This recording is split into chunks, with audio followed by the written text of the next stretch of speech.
किसी शहर में एक व्यक्ति था। वह हमेशा दुखी रहा करता था। उसे हमेशा ऐसा लगता था कि उससे दुखी व्यक्ति संसार में और कोई नहीं है। जब भी कोई उससे बात करता तो वह अपनी समस्याओं का बखान करने लगता। थोड़ी देर में साथ वाला व्यक्ति उठकर चला जाता। इस बात से तो वह और परेशान हो जाता कि उसकी बात कोई सुनने वाला नहीं है। एक दिन उसे पता चला कि शहर में कोई महात्मा आया है, जिनके पास सभी समस्याओं का समाधान है। यह जानकर वह महात्मा के पास पहुंचा। उस महात्मा के साथ हमेशा एक काफिला चला करता था जिसमें कई ऊंट भी थे। महात्मा के पास पहुंचकर उस व्यक्ति ने कहा, गुरुजी, मैंने आपका बड़ा नाम सुना है कि आप सभी समस्याओं का समाधान करते हैं। मैं बहुत दुखी व्यक्ति हूँ। मेरे इर्द गिर्द हमेशा बहुत सारी समस्याएं रहती है। एक को सुलझाता हूँ तो दूसरी पैदा हो जाती है। मैं अपनी आप बीती किसी को सुनाता हूँ तो कोई सुनता ही नहीं है। दुनिया बड़ी मतलबी हो गई है। अब आप ही बताइए क्या कर। महात्मा ने उसकी बातें ध्यान से सुनी और कहा, भाई, मैं अभी तो बहुत थक गया हूँ, परंतु कल सुबह मैं तुम्हारी समस्या का समाधान अवश्य करूँगा।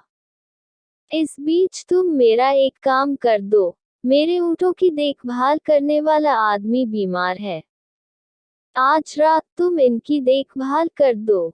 जब सभी ऊँट बैठ जाए तब तुम सो जाना। मैं तुमसे कल सुबह बात करूँगा। अगले दिन महात्मा ने उस आदमी को बुलाया। उसकी आंखें लाल थी। महात्मा ने पूछा, तो बताओ कल रात कैसी नींद आई? व्यक्ति बोला, गुरुजी, मैं तो रात भर सोया ही नहीं। आपने कहा था जब सभी ऊँट बैठ जाए तब सो जाना, पर ऐसा नहीं हुआ। जब भी कोशिश करके एक ऊँट को बिठाता दूसरा खड़ा हो जाता। सारे ऊँट बैठा ही नहीं, इसीलिए मैं भर रात सो नहीं सका। महात्मा जी ने मुस्कुराते हुए कहा, मैं जानता था कि इतने ऊँट एक साथ कभी नहीं बैठ सकता, फिर भी मैंने तुम्हें ऐसा करने को कहा। यह सुनकर व्यक्ति क्रोधित होकर बोला, महात्मा जी, मैं आपसे हल मांगने आया था पर आपने भी मुझे परेशान कर दिया। महात्मा बोले, नहीं भाई, दरअसल यह तुम्हारे समस्या का समाधान है। संसार के किसी भी व्यक्ति की समस्या इन ऊँटों की तरह ही है। एक खत्म होगी तो दूसरी खड़ी हो जाएगी। अतः सभी समस्याओं के खत्म होने का इंतजार करोगे तो कभी भी चैन से नहीं जी पाओगे। समस्याएं तो जीवन का ही अंग है। इसे महसूस करते हुए जीवन का आनंद लो।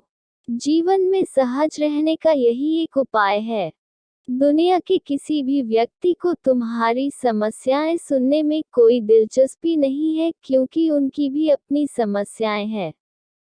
महात्मा जी की बात सुनकर व्यक्ति के चेहरे पर संतोष और सहजता के भाव उमड़ पड़े, मानो उसे अपनी सभी समस्याओं से निपटने का अचूक मंत्र प्राप्त हो गया हो।